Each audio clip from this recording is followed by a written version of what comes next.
Good evening and welcome, everyone. Thank you for joining William Osler Health System's telephone town hall this evening. My name is Hema Ramlow-Chintuit. I'm a patient and family advisor with Osler's Patient and Family Advisory Council.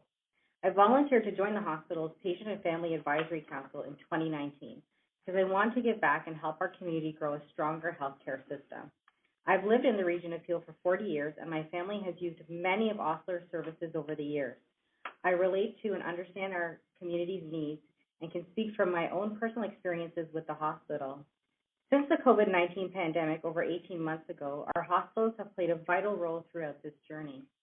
Tonight, Osler's senior leaders will share the latest updates on Osler's response to COVID-19, as well as their recovery efforts and updates on some exciting redevelopment projects that are underway. What we are looking forward to the most, however, is hearing from you. From my experience as a volunteer patient and family advisor with Osler, I know firsthand that the hospital is committed to listening and learning from patients, families, and members of the community. Throughout our hour together, I will also ask you a few polling questions which you can easily respond to using your phone.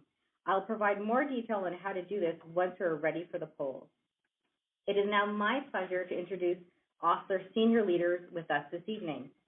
Jeffrey Ritchie, Chair of Osler's Board of Directors, Dr. Naveed Mohammed, President and CEO, Kiki Ferrari, Chief Operating Officer, Ann Ford, Executive Vice President, Strategy and Corporate Services, Mary Jane McNally, Chief Patient Experience Officer, and Ken Mayhew, President and CEO of Osler Foundation. We are also very pleased to welcome a special guest this evening. Brampton's Mayor Patrick Brown has joined us. In addition to being an important partner to Osler, Mayor Brown is also a telephone town hall veteran, having hosted numerous events through the city of Brampton over the course of the pandemic. Thank you, Mayor Brown, for joining us. We look forward to hearing you shortly. Over the next hour, you will have several chances to ask questions. To be placed in queue to ask a question, please press *3 on your phone at any time. We will get to as many questions as we can. For those callers who we cannot respond to within the hour, I'll provide instructions at the end on how to leave your question with us so Osler can get back to you. For those of you who are just joining us, welcome to William Osler Health System's telephone town hall. I would now like to invite Jeffrey Ritchie, Chair of Osler's Board of Directors, to say a few words. Thank you, Hema, and good evening, everyone. I'm honored to join this evening for my first Osler telephone town hall. Thank you to Osler's leadership for creating the opportunity to connect with our community this evening. These are such important discussions. I am actually a born and raised Bramptonian. My mother, Shirley, was a RN in the emergency department at Peel Memorial, and in fact, I was born at the old Peel Memorial. This is my 5th year serving as a community volunteer on the Osler board, and my 2nd year as chair of the board. There are 11 community volunteers on our board of directors and other community members serving on committees of our board. And together, we are doing what we can to contribute to our healthcare community across Brampton and Etobicoke. It's incredibly important for me to just take a moment and express the pride that I have in Osler and our community hospital this evening. Since I joined Osler's board of directors, I've witnessed firsthand the outstanding dedication that our healthcare teams and leadership at Osler have shown, and often under very trying circumstances. On behalf of the entire Osler board, I want to offer my sincere gratitude to the staff, physicians, nurses, and volunteers for their commitment to caring for our community, especially through this difficult pandemic. You help members of our community through great moments of joy, but also experiences of sorrow, worry, and loss, and we thank you for it. It's been a very challenging time for Osler healthcare teams and its leadership, but I am excited for the developments and growth that we have to look forward to in the coming months and years, and we'll have a chance to discuss some of those tonight. I know that if we all work together, we can keep each other safe, and we can continue to advance the future of hospital care in our community. As a volunteer and community representative for the board, I again want to mention how important events like tonight's telephone town hall are so that we can hear from you and engage as a community in a dialogue about our hospitals. Thank you for joining us tonight. I will now pass it back to Hema to move us along with tonight's town hall. Thank you, Jeffrey, for your leadership and your kind words. For those who have just joined, if you would like to ask a question or make a comment, press *3 on your phone. This will bring you to the question queue to speak with one of OSLR's leaders. We kindly ask that you keep your questions brief so that we can get to as many as possible. I would now like to ask Dr. Naveed Mohammed to say a few words. Thank you, Hema, and happy to have you with us again tonight as the host of this very important meeting. And good evening, everyone. I hope you're all staying safe and healthy. Since our last telephone town hall in March, OSLR's healthcare teams have been working diligently on our COVID-19 response, caring for the sickest patients and ensuring that everyone in the community receives the care that they need. OSLR's incredible staff, physicians, and volunteers have delivered compassionate, high-quality care through the most challenging period in healthcare. Thankfully, we are now seeing a lower number of COVID-19 patients than in Wave 3. But we are in a fourth wave, and we need to continue to do everything we can to stay safe. We know that when communities work together, we save lives.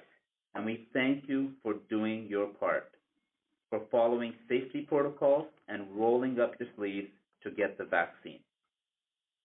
We would like to take some time this evening to update you on our COVID-19 response, our recovery from the pandemic, and to also share some exciting hospital development news for Brampton. As COVID-19 numbers and hospitalizations decreased over the summer, OSLR began a careful and gradual return to normal operations.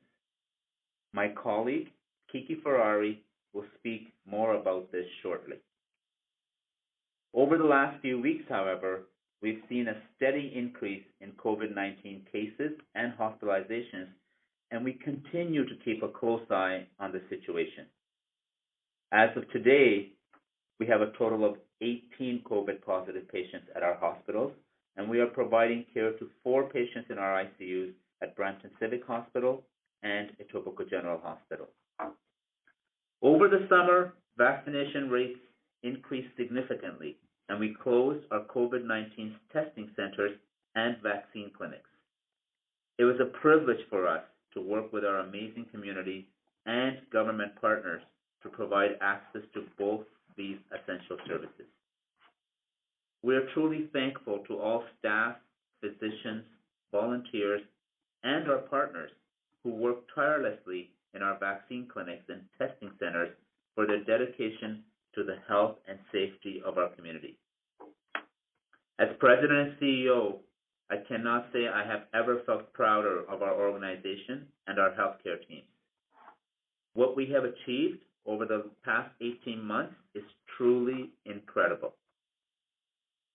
As I mentioned earlier, support from the community has been critical to our team's morale, and we are forever grateful. Of course, COVID-19 has been a focus over the past year, but we are also pleased to share some exciting things happening for OSLR as we look towards the future. This includes Phase 2 of Peel Memorial, our plans to improve access to cancer care services, and developments at Etobicoke General Hospital to help support our communities.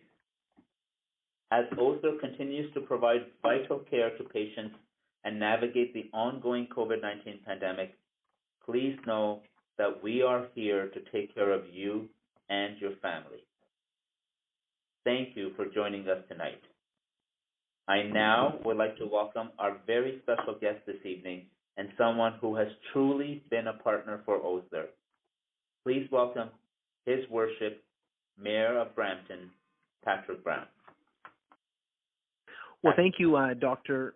Naveed, for this privilege to join you tonight. And I want to start off by commending the OSLR Health leadership. This is very unique that we have a hospital doing a town hall to hear from residents, to be that transparent and to be that accountable to our city and the broader OSLR catchment area. And I want to thank you. I know when the city's had town halls, you've been on those as well, answering questions, and we know how busy you are. You know, our hospital could be one of the busiest in in the country, and yet you make yourself available to explain the challenges we have, the opportunities that exist, and that means a lot. And I just want to also add, for those listening tonight, we have an exceptional leader in Dr. Naveed Mohammed. Not only does he run the hospital, but he continues to practice medicine on the front line so he can see the challenges with his own eyes, and that in itself shows the passion he has for keeping our community safe and healthy. And I know it's been an incredible year and a half for everyone at Osler. The pandemic has really tested our community.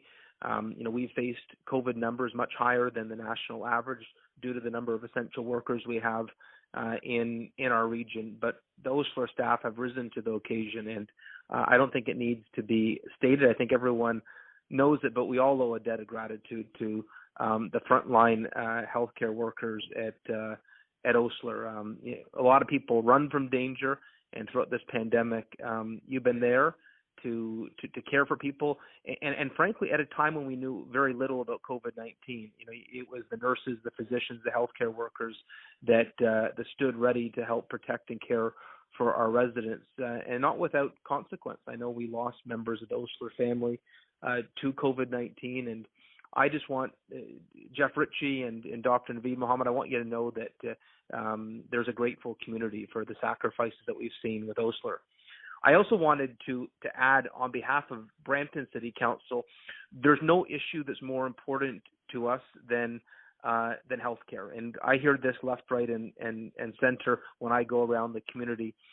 It's about healthcare. And you can have everything in life, but if you don't have your health, it's all for naught. And I know our community's had big aspirations to enhance healthcare in our region, and I've seen fundraisers. I know Ken Mayhew had as well, of all sizes, from someone in grade 3 hosting a lemonade stand, to Rotary Club fundraisers, to golf tournaments, to ski tournaments, to hockey games.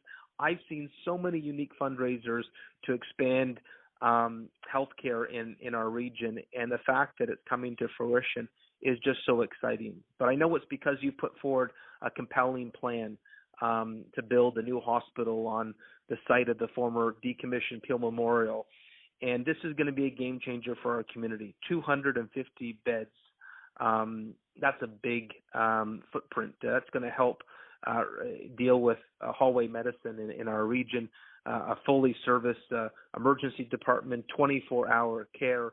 I just want to say that there's so many in our community who have dreamt of this day, and I know the provincial tender is now out, but the fact that we're getting a new hospital is transformational for our community, and I know we're ready to step up in any way we can. I know there's a local share component that comes along with a provincial commitment to fund a new hospital, and we'll step up. We're going to continue to have fundraisers of all shapes and forms to make sure we meet that local share, because this is what our community deserves. We deserve to have the same quality of healthcare that exists across the country, and we know that we've got the staff at Osler who will deliver the best possible care if that infrastructure is there, if that equipment and that building is there and the provincial funding is there. I know you'll deliver, and more so, just like you have during the last year and a half through a period of adversity. So I'm really excited to be on this town hall tonight and answer any questions that residents have. And I want you to know that the city of Brampton is proud to be a partner with Osler to make sure we continue to build healthcare in our region. And back to you, Dr. Mohammed. Thank you, Patrick, and I'm going to pass it on to Hema. Thank you, Dr. Mohammed. For those who have just joined, if you'd like to ask a question or make a comment, press *3 on your phone. This will bring you into the question queue to speak with one of Osler's leaders. We kindly ask that you keep your question brief so that we can get to as many as possible. I would now like to ask Kiki Ferrari, Osler's Chief Operating Officer, to share some additional Osler updates. Thank you, Hema, and thank you, Patrick, for those very kind words. Good evening, everyone. I'm so glad we have this chance to be with you tonight.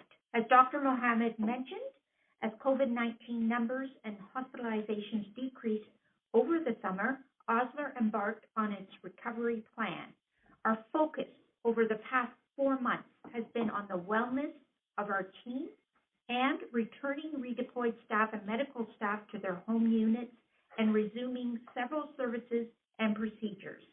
We know that the efforts to get back to normal operations and to manage the backlog of surgeries and procedures looks different across hospitals in Ontario.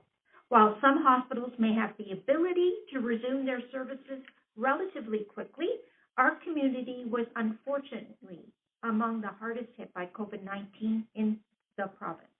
Currently, Osler has one of the largest backlogs in surgical cases compared to our peers. We know it will take some time to recover, and we continue to work with Ontario Health and the Ministry of Health on additional initiatives and innovations that will support this. To help us provide the right care at the right time, we recently added virtual urgent care to our emergency and urgent care services. This service means residents can consult an emergency physician for certain non-life-threatening symptoms without having to come to a hospital, and it is available to anyone aged 3 months old or older. We also have some good news about renal services at Etobicoke General Hospital. Our Etobicoke Renal Center, part of the Regional Renal Program, has grown over the past year. Etobicoke Renal Center opened in June 2020 in the Wellness Center at Etobicoke General with 15 hemodialysis stations. These stations were vital in managing the needs and safety of dialysis patients during the COVID-19 pandemic, and we have now grown to 24 hemodialysis stations. We recognize that our Etobicoke community also needs peritoneal dialysis services close to home, and we are working hard to ensure that this support will be available by the end of this year. With the addition of this service, Osler will have the breadth of services required to care for dialysis patients in the North Etobicoke community. In finishing, I want to say thank you to the community for the encouragement you have provided our staff and physicians over the past year. We are truly lucky to have an engaged and supportive community. I will now pass it back to Hema to ask our first polling question of the evening. Thank you for the update, Kiki. As I mentioned earlier, I'll be asking you a few polling questions this evening to invite your input on some topics of interest. First, we'd like to know, do you think virtual urgent care is an effective way for you or your family to access the care you need? To answer the question, please press the number on your phone that corresponds with your answer. Press 1 if your answer is yes, I have used a virtual care service and plan to do so again. Press 2 if your answer is I haven't used virtual care yet, but plan to do so when needed. Press 3 if your answer is no, I don't think that virtual care is for me. Or press 4 if your answer is I do not know what virtual urgent care is. Let me repeat the question and your response choices. Do you think virtual urgent care is an effective way for you or your family to access the care you need? Press 1 if your answer is yes, I've used virtual care services and plan to do so again. Press 2 if your answer is I haven't used virtual care yet, but plan to do so when needed. Press 3 if your answer is no, I don't think that virtual care is for me. Press 4 if your answer is I don't know what virtual urgent care is.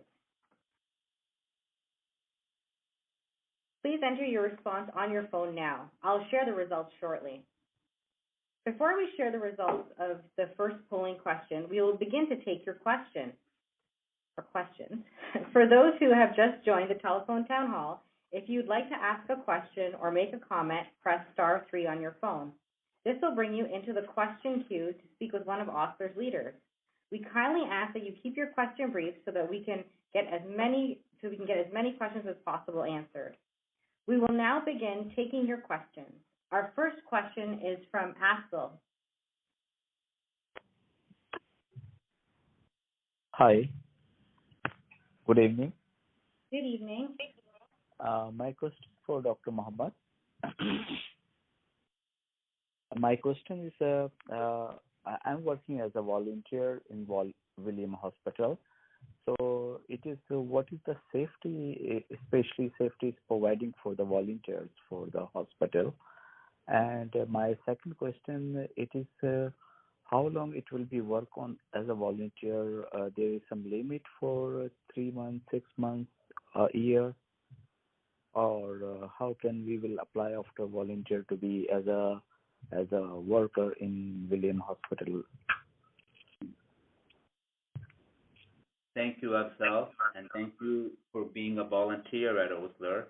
It's very important that we have volunteers, and all of our volunteers play a key role.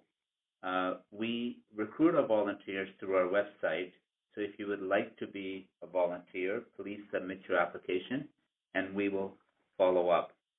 All volunteers, Afzal, adhere to the same procedures that is in place for our staff and physicians. Our volunteer teams have safety huddles and rounding that is done daily with the teams.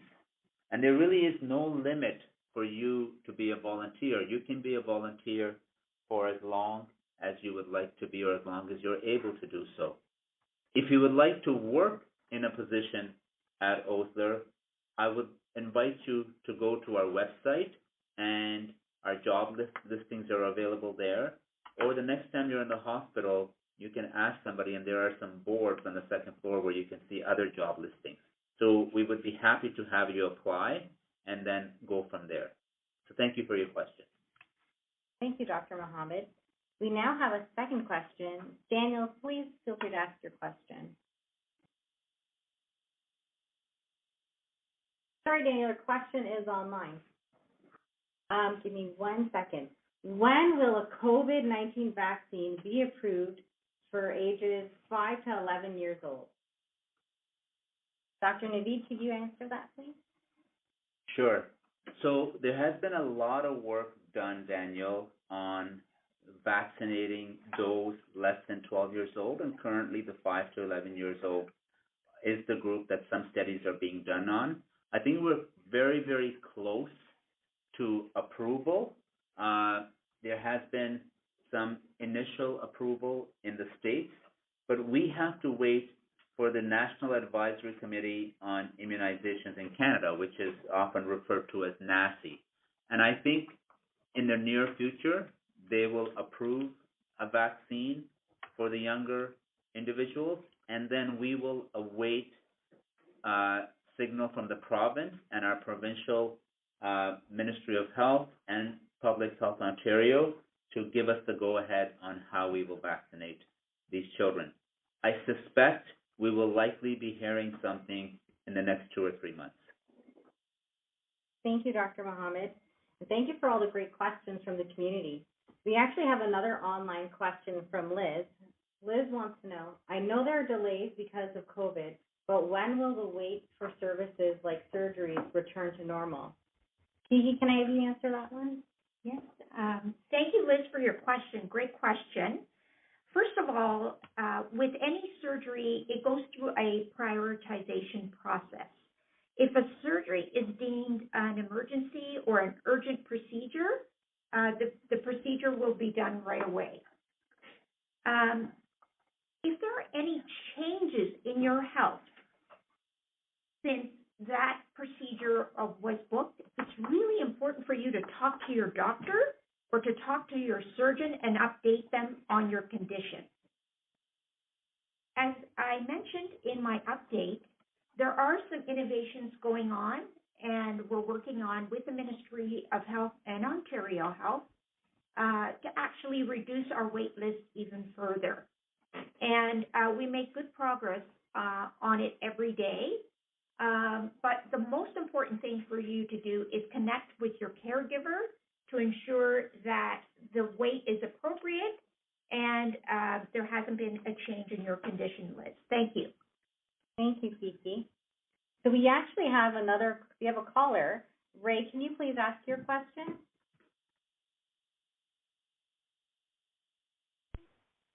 You? I don't know. Is this Ray? Yes, Ray, you're up. Oh, can I ask my question then? Yes, please ask your question. Okay. My question was, when will they be making the third vaccine available to seniors and special need people? Great question, Ray. I'll ask Dr. Mohammed to take that question. Thank you. Ray, thank you for your question. The province has currently approved the third doses of the COVID-19 vaccine for a very limited number of patients. A lot of these patients are patients who have certain types of cancers or certain types of immunocompromised illnesses, which means that their immune system has an issue in fighting off infection. In terms of everyone else, I think the province is working on a process where, much like the first time they introduced the vaccines, they will likely go through age groups, and then they will also add some specific diseases. And I suspect pulmonary diseases such as pulmonary fibrosis will be one of them. Once again, I think it's going to happen relatively soon. We're just waiting to hear from the province and to go from there. Thank you. Great. Thank you, Dr. Mohammed, and thank you, Ray, for that great question. So before we share the results of the first polling question, we've done that already. So we would now like to announce the results from our first polling question. So our first question was, do you think virtual urgent care is an effective way for you or your family to access the care you need? 18% said yes, I've used virtual care services and plan to do so again. 31% said, I haven't used virtual care yet, but plan to do so when needed. 31% said, no, I don't think that virtual care is for me. And 20% said, I do not know what virtual urgent care is. So thank you for your helpful input. I would now like to ask two senior OSLR leaders to share some further updates. First, Ann Ford, Executive Vice President, Strategy and Corporate Services, will share the latest on OSLR's hospital expansion plans. And then Mary Jane McNally, OSLR's Chief Patient Experience Officer, will speak to OSLR's visitor policy. Great. Thank you, Hema, and good evening, everyone. I'm Ann Ford, and I'm really pleased to have this opportunity to provide you with an update on the Peel Memorial Phase 2 redevelopment. But before I do that, I would like to thank OSLR's Patient and Family Advisory Council, numerous community groups, and our elected officials who have engaged with us recently regarding our work to increase capacity and access to care through our hospital redevelopment. As many of you may know, our region remains one of the fastest growing areas in Ontario, and our community's needs for increased hospital infrastructure also continues to grow. I know there's a lot of excitement about the second phase of development at Peel Memorial Centre for Integrated Health and Wellness. It represents the next phase in a long-term vision for a hospital system that meets the area's growing and changing needs of its residents. Phase 2 of the Peel Memorial redevelopment will encompass new beds for patients in need of greater rehabilitation and support before they go home. It will also include outpatient programs as well as some beds for brief hospital stays. The next phase will enable a modernized system of care through innovative services, including services for patients requiring rehabilitation, mental health and addiction services, and complex geriatric care.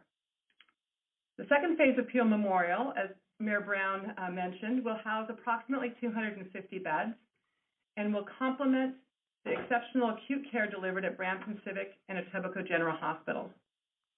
The plans, as they currently exist, include the construction of a 6 to 7 story patient tower, which is larger than the present Peel Memorial building, and we plan to connect both buildings via a bridge. When Peel Memorial Phase 2 is complete, it will help create greater acute medicine care capacity at Brampton Civic by opening some new beds there. OSLR is also working on plans to reopen and expand our urgent care center at Peel Memorial to 24/7 operations, thus paving the way for an eventual third OSLR emergency department. Since the Premier announced approval for the next stage of redevelopment at Peel Phase 2 in March of 2021, we have been busy with clinical planning to help our architects create an initial design for the building. This includes planning of the various programs in the new building, such as patient care services, space, and equipment needs. This technical work normally takes about 9 months to complete, and currently we are on track with this timeline. In a separate project, we are also working on plans to bring comprehensive cancer care services closer to home for our community. At Osler, patients can currently access many cancer services, but those who need radiation therapy must travel to downtown Toronto, Mississauga, or elsewhere for treatment. To close this gap in our health services, Osler has proposed a new radiation therapy program to be located at Brampton Civic Hospital. This would involve a new building with appropriate infrastructure to house radiation machines. But we cannot do this all alone, and input from everyone is vital to building new facilities the community can be proud of. Osler has received a range of very helpful input from patients, caregivers, and the community that have already informed the Peel Memorial Phase 2 planning process to date.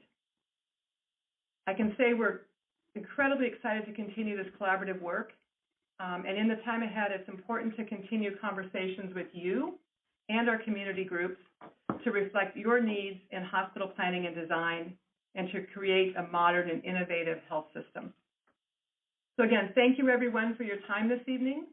I will now hand it over to Mary Jane McNally and look forward to answering any questions you have later in the evening. Thanks, Anne. Before we hand it over to Mary Jane, for anyone listening, if you'd like to ask a question or make a comment, press *3 on your phone. This will bring you into the question queue to speak with one of Osler's leaders. We kindly ask that you keep your question brief so that we can get to as many questions as possible. Thank you. Mary Jane? Thank you so much, Hema. Good evening, everyone. I'm Mary Jane McNally, and I'm Osler's Chief Patient Experience Officer. I would like to take a moment to recognize tonight's moderator, Hema Ramlochan-Tuit, and the other members of our highly engaged Patient and Family Advisory Council. The role of Osler's Patient and Family Advisors is a voluntary one, and we are very grateful for their valued wisdom, expertise, and insights.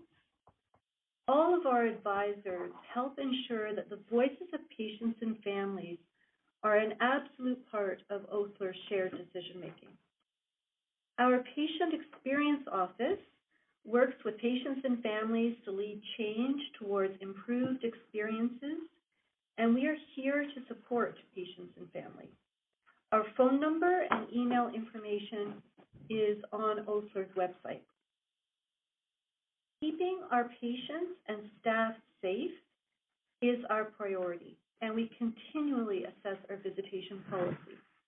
We know the positive impacts that essential care partners and visitors have on being with their loved ones, and we are happy to now allow some visitors into our hospitals with restrictions still in place.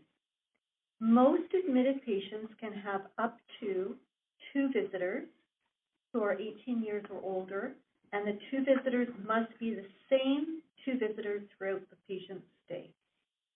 In August, Osler announced a mandatory COVID-19 vaccination policy that made it mandatory for all Osler staff, physicians, volunteers, students, medical learners, contractors, and service providers to be fully vaccinated against COVID-19, effective November 7th.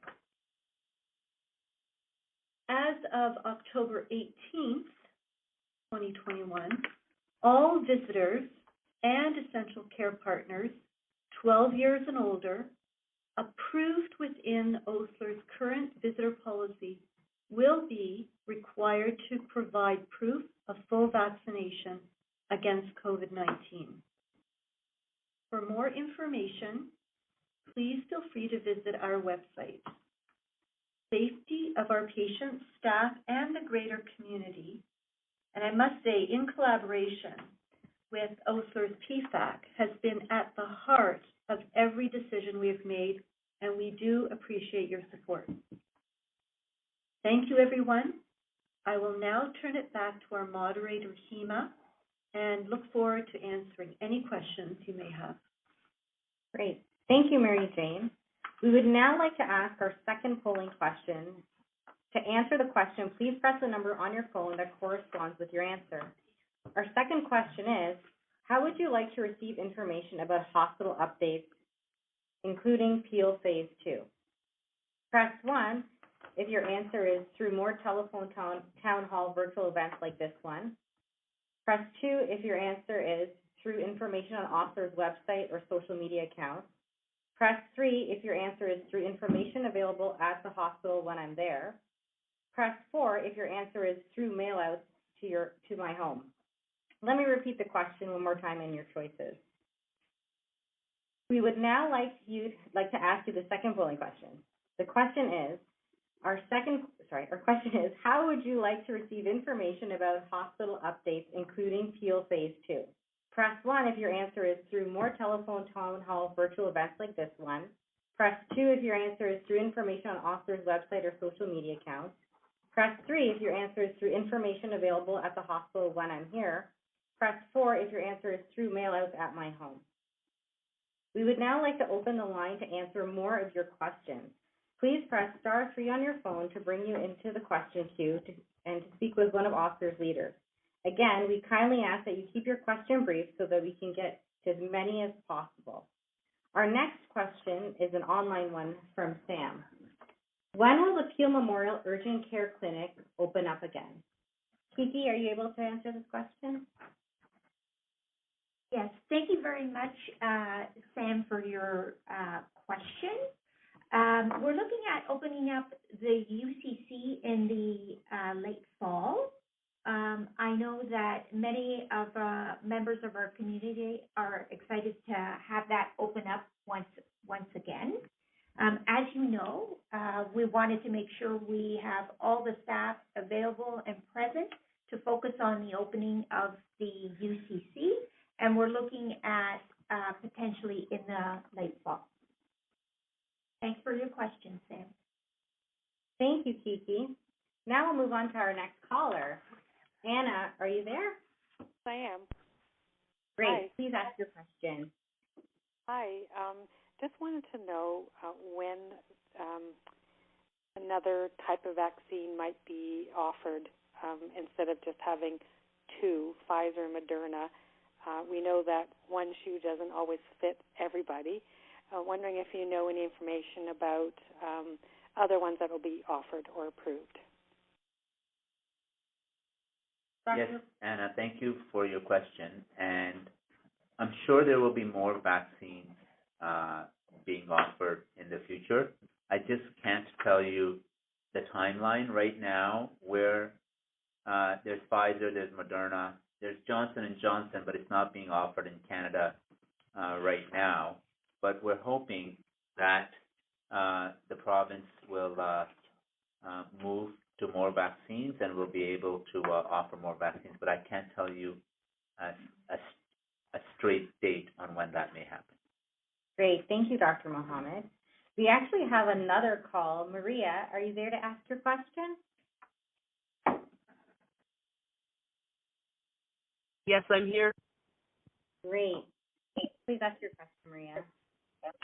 Good evening, everybody. I'm late trip on my work because I'm finishing a night shift and been up all day. My question is in relation to mental health. I've had a sister that's been in and out of the hospital for decades, and I feel that there's a failure in the mental health system in the fact that you do not engage the family enough, and when you do, it's for your needs and your purposes. But to truly help the mentally ill, and unfortunate for her, it's not curable. But now we're at the point where she's resistant to all meds. But over the years, there was lack of help between the family and the hospital and her psychiatrist. So I'm wondering, how do we repair this so we don't allow other patients to fall through the crack. Repair meaning stop operating as a silo and be more inclusive and tag in a family, or else it's just going to be an ongoing revolving door with the police, with the individual, and with the hospital. Is there some way we can streamline a process to get the individual help and the best quality of life and care? Hi, Maria. It's Mary Jane responding from patient experience, and I must say that your story is not just your story. I've heard this several times from other family members that have a loved one with a mental health condition, and I really do appreciate your feedback and concerns. I know it's very difficult when you're supporting a family member that is struggling with a mental health condition. And what you're referring to, in addition to the fact that we have very robust mental health services, is the importance of engagement and partnership, and really how to support not just being patient-centered in our care approaches, but also being family-centered. And in fact, we're moving forward with something called being people-centered, which is very inclusive. We actually have a mental health patient and family advisory council that helps us be informed from a family member's perspective around what's most helpful. And we've actually engaged in a number of educational opportunities, both in person and virtual, to help support families as well as the entire community, because really managing mental health concerns is something that impacts all of us. So I really want to support your concept of partnership, and I will take your comments to heart and think more about how we can actually support families within the mental health program. So thank you so much. Thank you, Mary Jane. We would now like to announce the results of our second polling question. Our second question was, how would you like to receive information about hospital updates, including our redevelopment project? 52% said through our more telephone town hall virtual events like this one. 14% said through information on Osler's website or social media accounts. 4% said through information available at the hospital when I'm there. And 30% said through mailouts at my home. Thank you, everyone, for your input. Thank you, everyone, for your insightful questions tonight. Just a reminder that if you weren't able to get your questions answered tonight, the screeners are gathering your information so we can get back to you.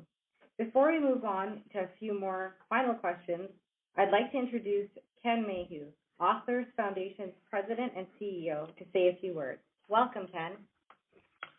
Thank you. Good evening, everyone. My name is Ken Mayhew. I'm the President and CEO of the William Osler Health System Foundation, and I'm grateful, Hema, to be able to connect with everyone here this evening. I want to take an opportunity to highlight the support that you, our community, has and continues to show us.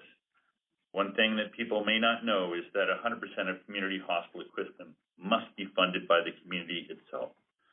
And that's why your support is essential to be able to provide the quality health care we all need close to home. And close to home is where the pandemic hit us hard. And all of you have helped us to navigate these trying times in so many different ways. When Osler Foundation launched a campaign to get our healthcare heroes the help that they needed, you responded immediately.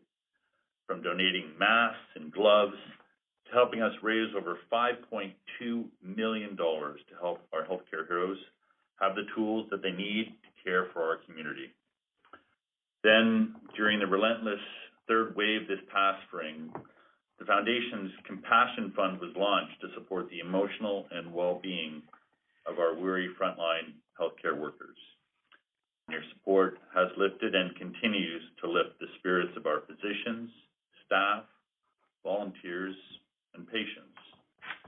And now, as we embark on the journey to recover from COVID, Osler Foundation is appealing to the community once again for your support to help fund critical pieces of equipment, from surgical beds and anesthetic machines to stretchers and wheelchairs. You can find more information, including some unique ways to support Osler Foundation, at oslerfoundation.org. oslerfoundation.org. Quite simply, we cannot do what we do without your continued support. It is with you and through you that Osler has been there and continues to be there for our community. Please stay safe, stay well, and thank you for all that you do for us. Great. Thank you, Ken. Very much appreciate everything that the foundation does for our hospital. So let's open the lines up again for a few more questions. Our next question is from Angel online. And the question is, when will Peel Memorial Hospital be reopening? Kiki, are you able to help me out with this one? Sure thing. Thank you very much, Angel, for your question.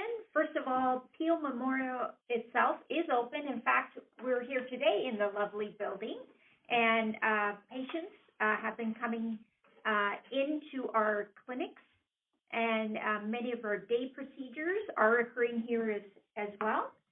As I mentioned previously, the UCC, the Urgent Care Center, is not yet open, but we expect that to open late fall. Thanks very much for your question, Angel. Thank you. I believe we have another question through the phone. Cheryl, are you on the line for your question? Yes, I am. Go ahead. Yes, I'm concerned because it seems like the public are against people who don't have the vaccine from getting emergency care. I just wanted to know if people are allowed to get medical care if they needed emergency care. Thank you for your question, Cheryl. Dr. Mohammed, are you able to answer this one? Yes, Cheryl, thank you for your question. And I want to assure you that anyone that comes into our organization as a patient needing any kind of care, they will not be turned away and they will not be asked if they're vaccinated or not unless it's part of the history we're taking as part of your illness. There are non-essential services in the province where the province is asking for vaccinations, and we have a staff policy and a visitor policy for vaccinations, but being a patient and receiving care is an essential service that we offer to you, and we'd be happy to see you or anyone else as a patient. Wonderful. Thank you, Dr. Mohammed. We have another question from the community. Susan, are you on the line to ask your question? Yes, I am. Thank you. My question is, the first question that you did a poll on this evening, I was wondering if you were going to explain to us what that help is. Are you speaking of like telehealth? Thank you very much, Susan, for your question. It's Kiki again on the line. The Urgent Care Center has a virtual service, which means something very similar to what you would see in Zoom, but it's a very special program that allows it to be confidential and private. So there's a different mechanism, but it's very similar to what you would experience over Zoom. You have to complete some information prior to having your virtual visit online, and the emergency physician then will connect with you when a link is sent. And if you need further care, then the emergency physician will actually arrange for that. So not only in virtual, in the urgent care clinic, but we also have virtual services available in other programs like our diabetes education. We have many programs in mental health that also have virtual care. So it's available throughout the hospital in different programs. Whenever you are referred to a program, they will give you what the options are. And oftentimes, you might have to be seen in person first, but not with the virtual urgent care service. You can just go online and do it all through there. Wonderful. Thank you, Kiki. I haven't used those services, but I definitely will be telling the community about that because I think that's a great feature that William Osler is offering. It is. So now we have another question from Nicolina. Nicolina, would you like to ask your question, please? Yes, I will. Okay, my question is, doesn't inquire the one that you're doing tonight, but I want to know, about these specialists. I have problem with my eyes. I went to my optometrist and I have a cataract 5 months ago.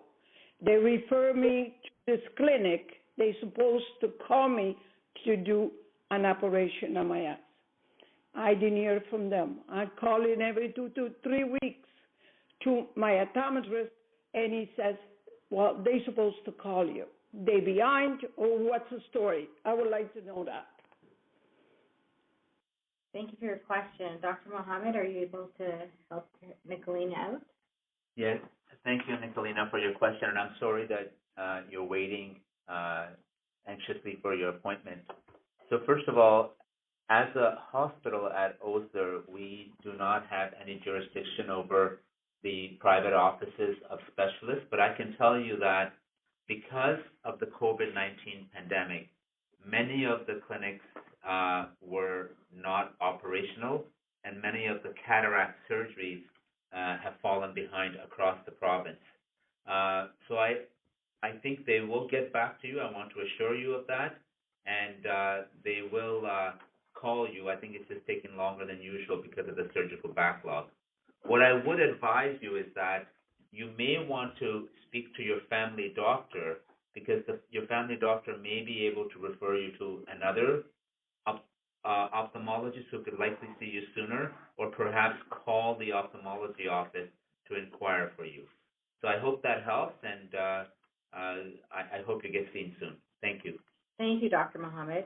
Our next question is online from Carol.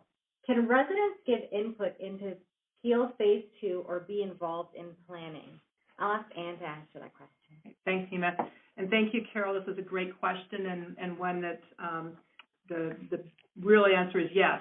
We'd love to have folks involved, and there will be more opportunities to provide some input as we move into the next stage of planning in the new year. So hang in there. We will be asking the community for their input.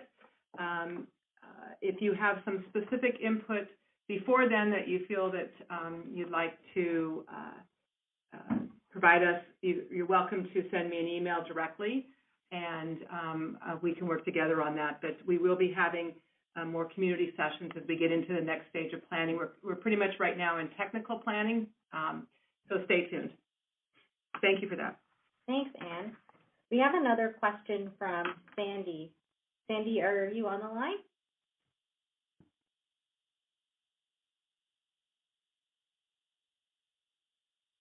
Hello? Hi, Sandy. Hi.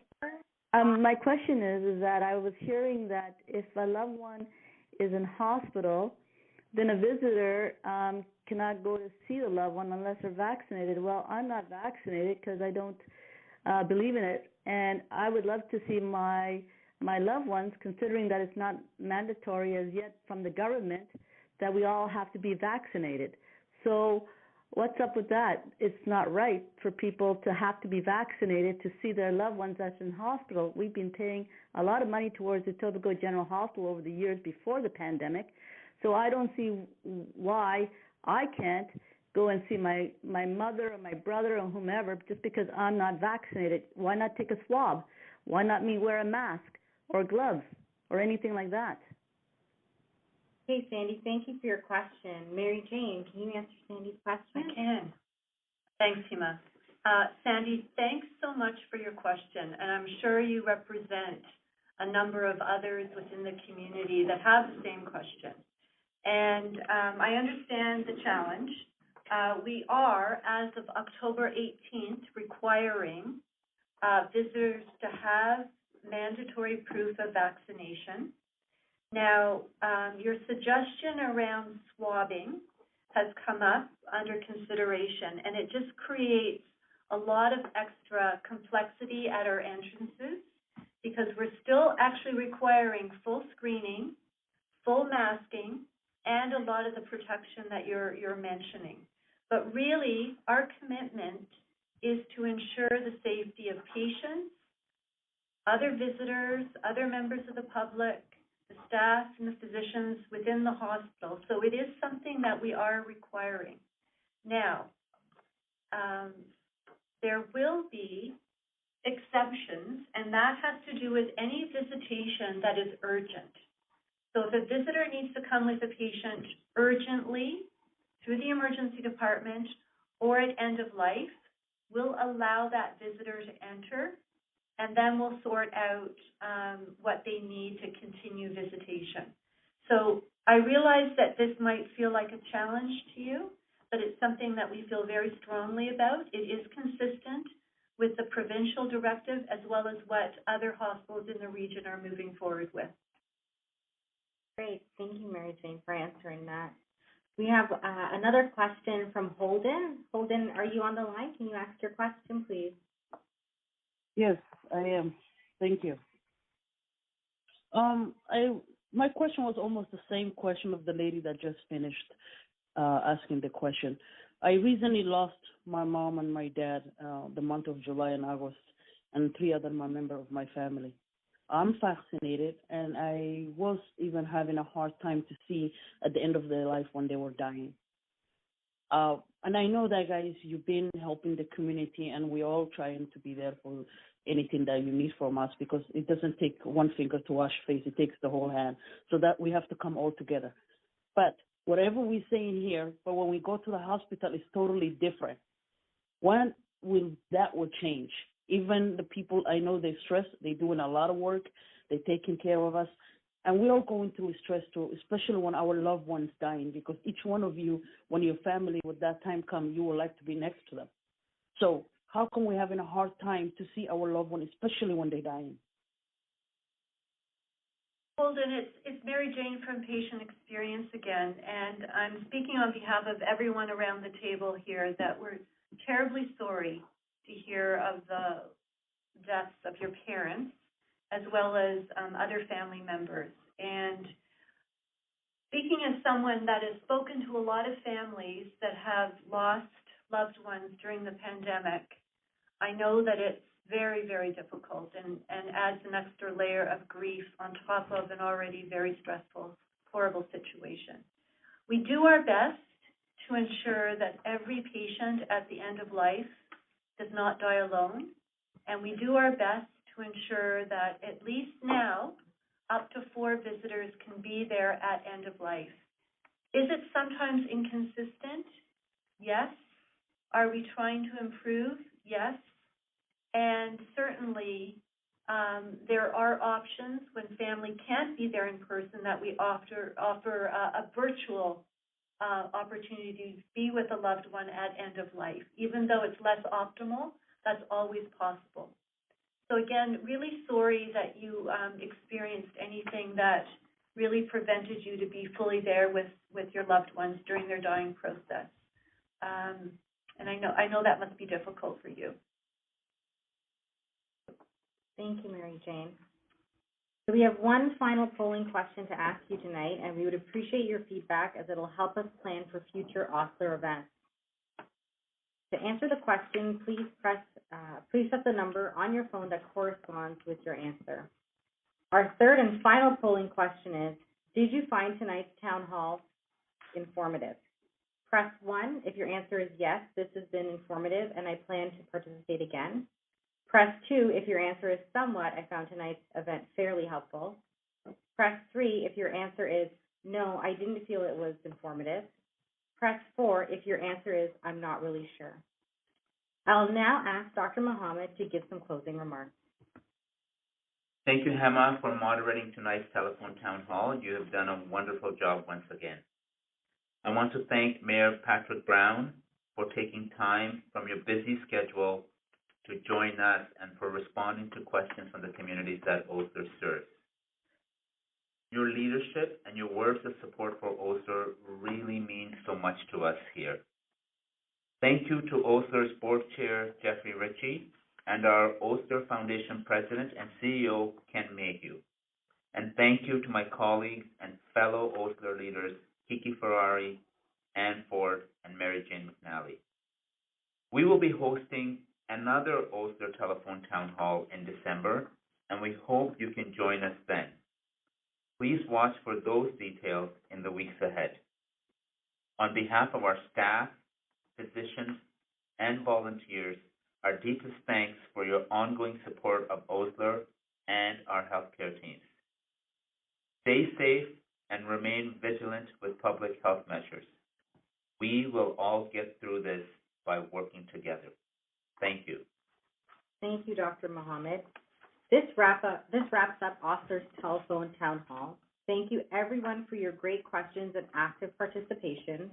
If you have any questions we did not get to, please email them to publicrelations@williamosler.ca, and we will respond to them in the coming days. Once again, that's publicrelations, one word, @williamosler.ca, williamoslerhs.ca. Thank you again for joining Osler's Town Hall tonight. Enjoy the rest of your evening.